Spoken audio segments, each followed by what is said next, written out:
glad you are tuned in. This is my Africa Channel Television, broadcasting from the Ronald Reagan Building here in Washington, D.C. I am Daniel Ofori-Boafo. The G8 and G20 summit has just been rounded off in Toronto, Canada, and my Africa Channel TV was there to do a full coverage of the entire event. Interestingly, 7 African heads of states were there for the summit on the invitation from the host country, Canada. However, permanent African representative at the summit over the years, Ethiopian Prime Minister Menelik Zenawi, as usual, led the group of African leaders to the summit. MAC TV was able to get the Ethiopian Prime Minister for an exclusive interview conducted by Menelik Zeleke, MAC TV President, at the Sheraton Hotel in Toronto, venue of the summit. Over to you, Menelik. This is Menelik Zeleke. We are here at location here in Toronto, Canada, following the G20. We're broadcasting you for My Africa Channel TV. We're here today because there is the G20 and G8 has been here in Canada, Toronto, for the last 3 days. Has been a long 3 days of different changes that has been discussed here at the G20. Now, the G20 history goes back to 1999, and as we have moved forward beyond that, we have had many different changes in our economics. Our economy of major proportions has affected major countries throughout the globe. Here, as the concept has been formed and formalized on for the G20, is to help the developing countries and smaller countries to move forward. We have a very important guest here today with us, speaking as the voice of Africa. Welcome, Prime Minister Menelik Zenawi. The Prime Minister just had gone through an election in Ethiopia, which was most favorable. But we are trying to also understand why that we are not receiving the kind of support from the major countries that they are providing to other countries. Prime Minister, can you tell us, as you were a spokesperson in regards to the G20 that was in Pittsburgh, have we gone any further from Pittsburgh to today as far as developing of Africa? I think we have made a lot of progress since Pittsburgh. In Pittsburgh, the initiative of President Obama with regards to food security that he had announced at the G8 summit in L'Aquila in Italy was reconfirmed by the G20. And that program has now been operationalized. In addition to that, in Pittsburgh, the main agenda was how to rebalance global growth. And in that context, we raised that Africa should be part of that rebalancing of global growth. Africa should not be treated as a basket case, as a lost case. It's part of the solution to the problems of economic development globally. That has now become official G20 policy. We will be endorsing a new framework for development and engagement between Africa and the G20 in Seoul in November. Finally, we began to participate in the G20 meetings at the initiative of the hosts of those meetings. First time we participated was in London because the then Prime Minister of the United Kingdom invited us. We wanted to institutionalize this. We didn't want this to be at the discretion of each host of the G20 summit. We wanted to get that here in Canada, and I believe we got that. So since Pittsburgh, we made quite a lot of progress. And as you have indicated that there has been some progress, but how is it that we continuously to be invited instead of having a seat for Africa that speaks for Africa?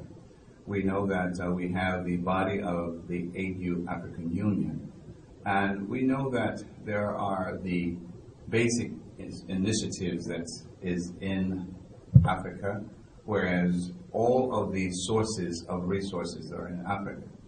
We know that there are countries that is going to Africa and becoming very financially independent, but seeming like still they are leaving Africa out. 2005, that the G20 had allocated over $50 billion for Africa development. However, and smaller countries rather, and they have not yet kept their promise short of $10 billion. Where are we in regards to having a seat at the table? I think it was spoken at G8 by the Nigerian president, President Jonathan Goodluck, that we should have a table at the a seat at the table in regards to the affairs of going forward in our perspectives of Africa. Again, as I said, when we started out in London, the G20 summit in London, we were invitees. This time around in Toronto, we were given 2 seats, and we were allowed to participate at all levels of the process of the G20 summit. Now, what we wanted to get from this summit is that the African Union itself gets to determine who speaks for Africa. And we got that. We got that now here in Toronto. And so as of Toronto, by, let's say, the next meeting, which is going to be in Seoul, we'll be there, not by the grace of the country that is inviting us, but as a matter of right. So that is a major progress. With regards to the resources that were promised in 2005 at the G8 summit in Gleneagles, the United Kingdom, one of the things that, as you know, prior to the G20 summit, there was a G8 summit here. And I participated in that meeting too.